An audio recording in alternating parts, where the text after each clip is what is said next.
The author of the story, Yandex Sen. Hello, Sadness. Read by Tatiana Orlova. Sonia dreamed of avenging her parents her entire adult life. At 8, when she found her grandmother fighting like a dog, Sonia still didn't understand much. Even when they told her that her parents had died, suffocated by smoke, it still meant nothing to her. And at first, she even felt relieved. For the last 3 years, her parents had been constantly arguing, tossing her around like a ping-pong ball. Dad insisted that she live with him. Mom, understandably, didn't want Sonia to stay with her father after the divorce. Sometimes they got back together, then fought again. Sometimes Dad kidnapped her, and then Mom would lie in wait for them outside Grandma's apartment, where Dad brought Sonia. Lord, why am I being punished like this? Grandma sighed. What the hell possessed him to get involved with that crazy woman?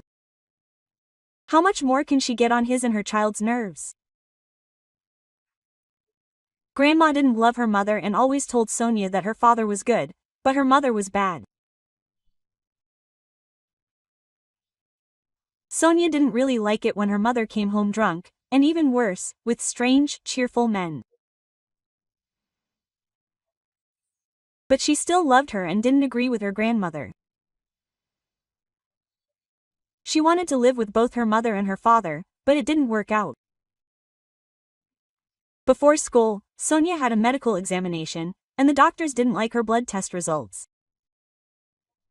So Sonia ended up in the hospital, where she spent 3 months. Her grandmother picked her up from the hospital. And when her mother came to demand her daughter back, the grandmother said that Sonia would die with her mother. She said it straight, die. Her mother burst into tears and left. And Sonia burst into tears too and ran after her mother. They died in the summer, before Sonia was supposed to start 2nd grade. She was then living with her grandmother again. After the hospital, Mom won her back for a while, but then Dad took Sonia back, accusing Mom of not giving her pills on time. Sonia was living with her grandmother, and Dad was always missing. As it turned out, Mom was probably afraid to admit it to Grandma. That night, there was a fire at the dacha where Mom lived during the summer, and Sonia became an orphan. She learned the truth 2 years later. Her classmate Edith said to her when she complained about him to the teacher, "If you snitch, I'll set the firemen on you." What? Sonia didn't understand. The fireman. Well, Kolka Konyukin, the one who set your parents on fire. When Edith found out Sonia didn't know about the fireman, he even felt sorry for her and changed his mind about turning her in. And he told her that everyone knew about it. The fireman, he's sick, likes to set things on fire. And then he didn't know there was someone at the dacha. Not on purpose. Why didn't they put him in jail? So who can prove it was him? But it was definitely him. Edith heard it from his father. And his father works in the law. When Sonia asked her grandmother about the fireman, she started howling again, just like on the night her parents died. And Sonia realized it was all true. Why isn't he in jail? She asked indignantly. Grandmother sighed. Who needs that, my dear? And he's disappeared anyway. We haven't seen him since then. Quote. It's clear he's gone. He decided to escape from trial and investigation. Well, Sonia will grow up and find him. She'll find a way to deal with him herself. How should one prepare for this place? Sonia picked up some tips from movies. Her favorite heroine was Sarah Connor, who wasn't broken even by a stint in a clinic.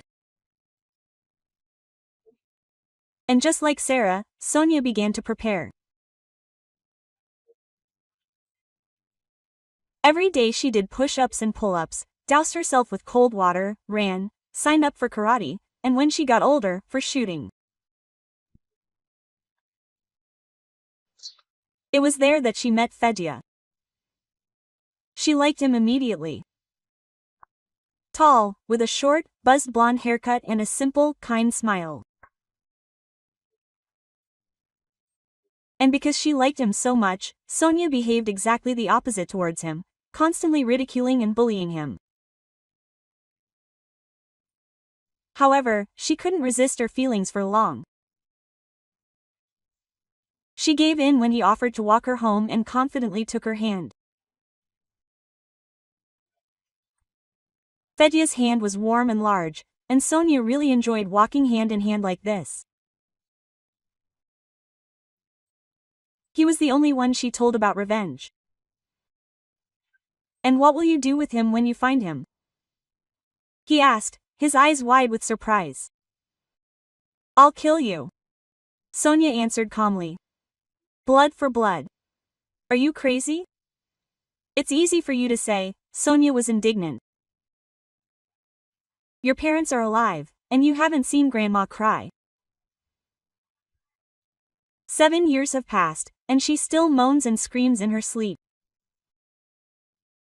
She looks like a ghost, doesn't eat anything, doesn't sleep. If it weren't for me." Here her voice broke. She loved her grandmother. She saw that she sincerely cared for her. No worse than mom and dad. She spent all her energy on Sonia. And Sonia really wanted to take revenge for both her parents and her grandmother. "It's better if we study to be investigators," Fedya suggested. "We'll put bastards like him behind bars." Sonia didn't want to become an investigator. She had no desire to see grief and murder every day. She wanted only one thing: revenge and live in peace. "If you don't help me find him, you're not my friend. Understood?" she said to Fedya. "Understood," he agreed. True, and for 15 years, neither of them had succeeded. Besides, the desire for revenge gradually faded into the background. Most of all, Sonia wanted to spend time with Fedya, at first simply walking the streets and holding hands, and then more. Several years passed like this. They finished school. Fedya became a detective, as he had planned. And Sonia went into banking. It was her grandmother's idea. Occasionally, the firemen would come up in their conversations, but less and less often. Until the day her grandmother had a stroke, they would go to the bank with Sonia. Grandmother needed to withdraw money. And she was afraid to walk alone and was afraid of falling on the ice and having her money taken away. When they were stopped at a traffic light, her grandmother suddenly wheezed, pointing her finger to the other side. Sonia managed to notice a gray beard and a shabby red down jacket, and only then realized who it was. And her grandmother fell, losing consciousness, so they had to call an ambulance. And then long visits to her in the hospital. When her grandmother was discharged, she was no longer able to get up, and Sonia's life changed dramatically. First, she had to get a job. She could have dropped out of university and looked after her grandmother herself, but she wouldn't have allowed that. So Sonia hired a nurse, but there was no money, so she went to work as a waitress.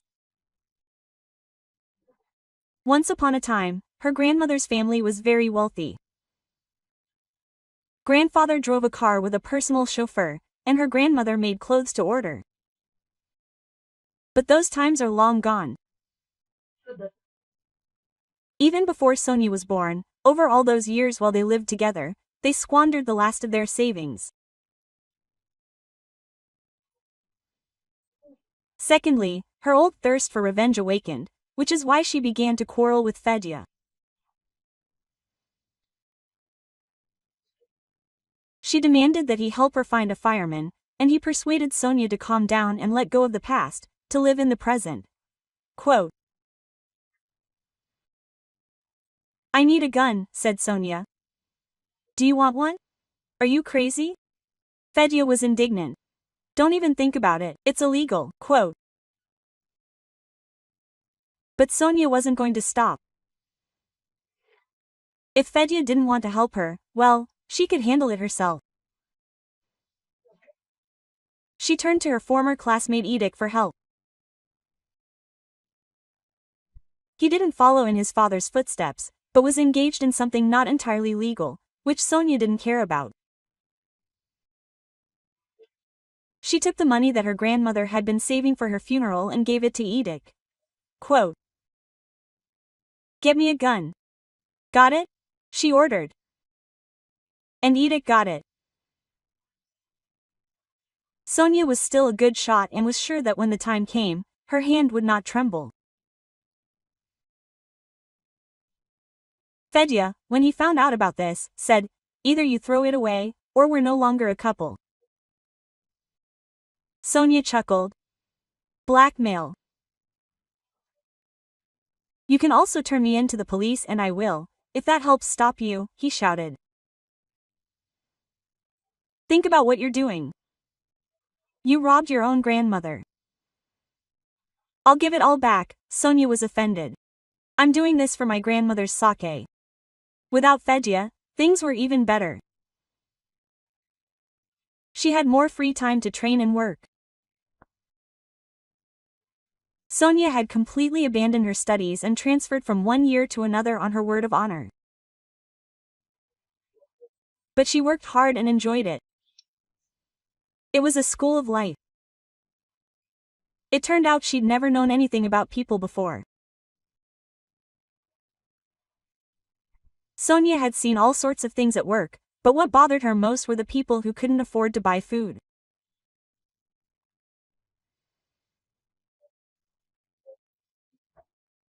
Sonia, who had never known hunger in her life, understood from their eyes that it was something akin to a thirst for revenge, when you have no peace, and all you can think about is one thing.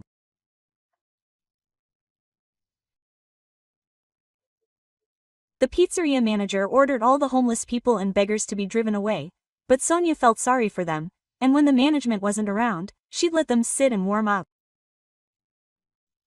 She'd even brought out a mug of tea. And if she could, she'd even get a slice of the pizza she'd written off. One day she noticed an old man, not exactly homeless, neat, shaved and haircut, sitting down at a table with a half-eaten pizza and greedily clawing at a crust.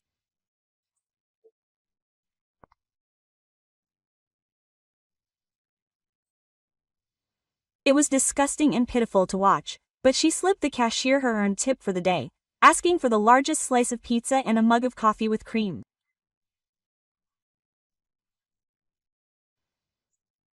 The old man, seeing such splendor, burst into tears. Quote, "You are a kind soul, my daughter," he said. "May God bless you." Devicha, an equally kind girl, gave me a haircut for free. He sat in the chair like a gentleman, he boasted. When she left work after her shift, the old man was waiting for her. He was holding a rose. Quote, "Here, take it, don't think twice." "I didn't steal it, I picked it from the flower bed," he admitted. "It's growing there by the library, but it will wither anyway. No great loss." He wanted to please such a nice girl. He walked her to the bus stop. And Sonia asked, "How did it happen that you hesitated? What happened to you on the street?" He calmly continued for her. So, while I was in prison, they took away my apartment. I went to prove something, but who would listen to a fireman's ring? Sonia shuddered. No, this can't be. And what did they put you in jail for? Quote, she asked in a trembling voice. Yes, nonsense, he got into a fight while drunk. He said that I robbed him. And I didn't take a penny from him, do you believe it? No, it was slander. Although, what can I say, I am not without sin myself. Quote. He sighed. Sonia was shaking. It seemed like her teeth were about to chatter. She didn't have a gun with her, and she was terrified of letting the culprit slip by. What should I do? I have a shift tomorrow, she said hoarsely. Come this evening, I'll put some pizza aside for you. We're writing it off anyway. Quote. Thank you, daughter, he rejoiced.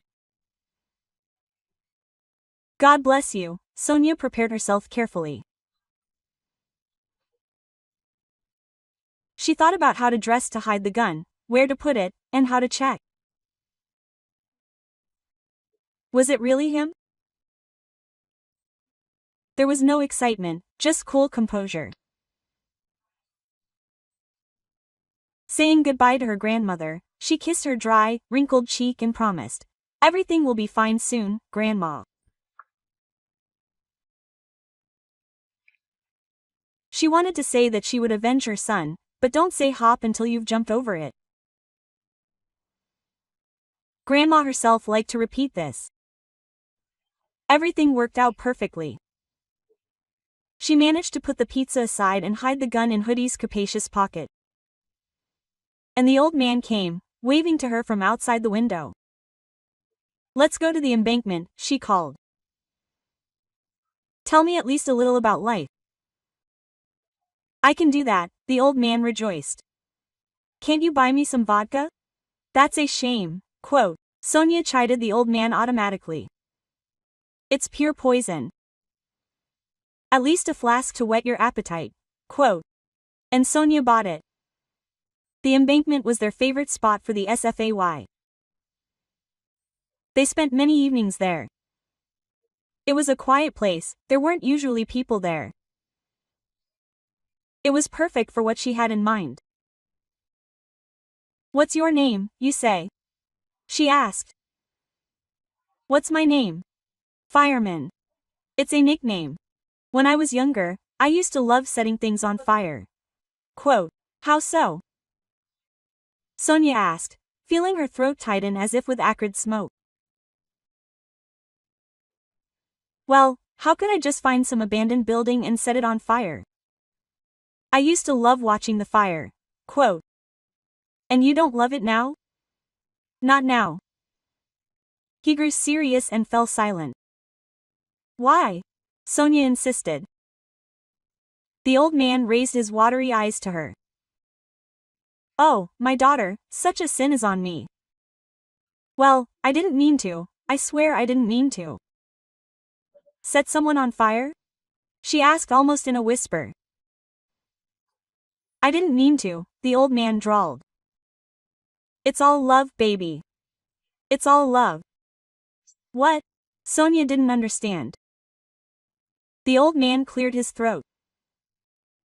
When I was young, I worked as a driver for a guy. And he had a wife. A beauty, no words. Her name was Lubeth, and I hope they still call her that.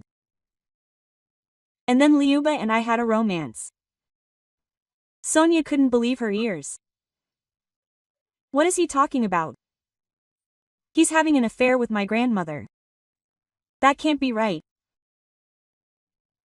She certainly didn't leave her husband. What reason would she have to trade her master for a servant? But we dated for a long time then, 2 or 3 years, until he caught us. Did she love me, believe me? No, she did. And I love her, I might still love her. That's why, when she asked me to set her daughter-in-law's dacha on fire, I did it. I didn't know there would be anyone there. I was told to scare her into giving up the child. Every word he said sank into Sonia's head, raising long-forgotten memories from the depths of her soul.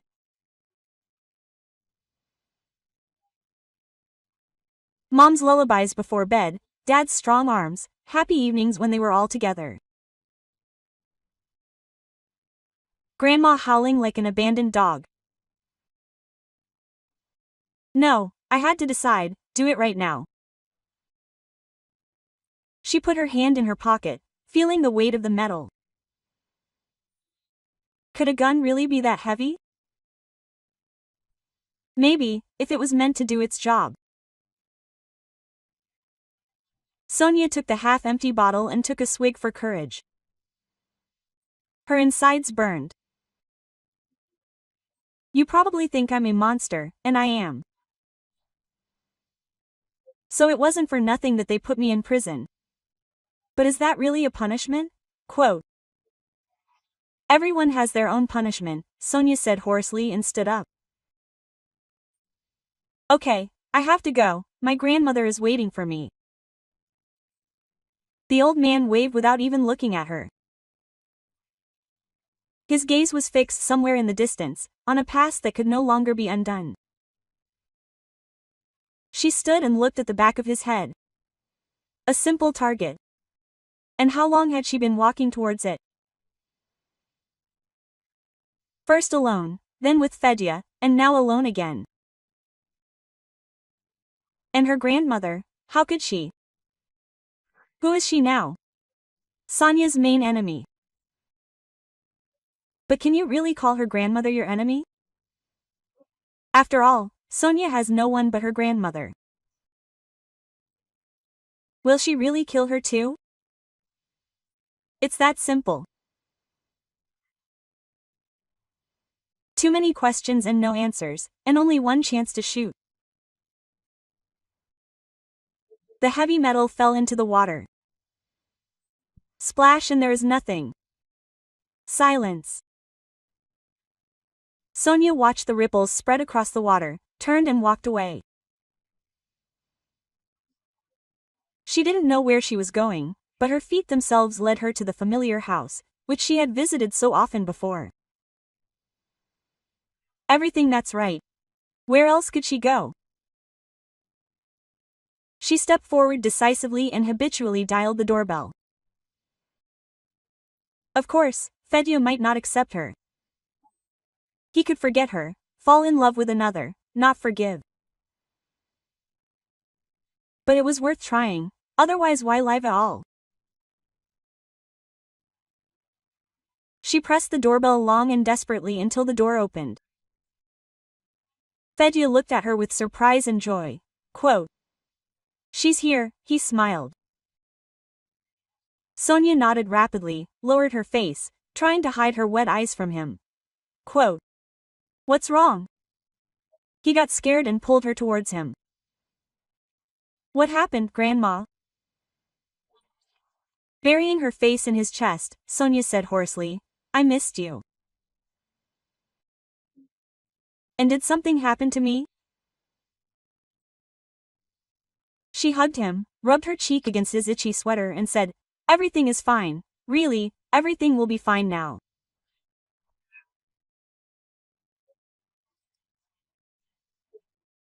And how the fireman at that time was finishing the bottle she left and thinking that his life had not been so wasteful if there was love in it.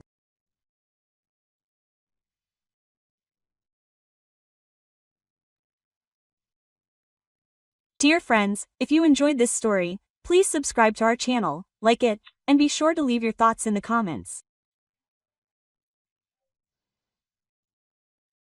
This story was read for you by Tatiana Orlova, author of the Yandex Send story.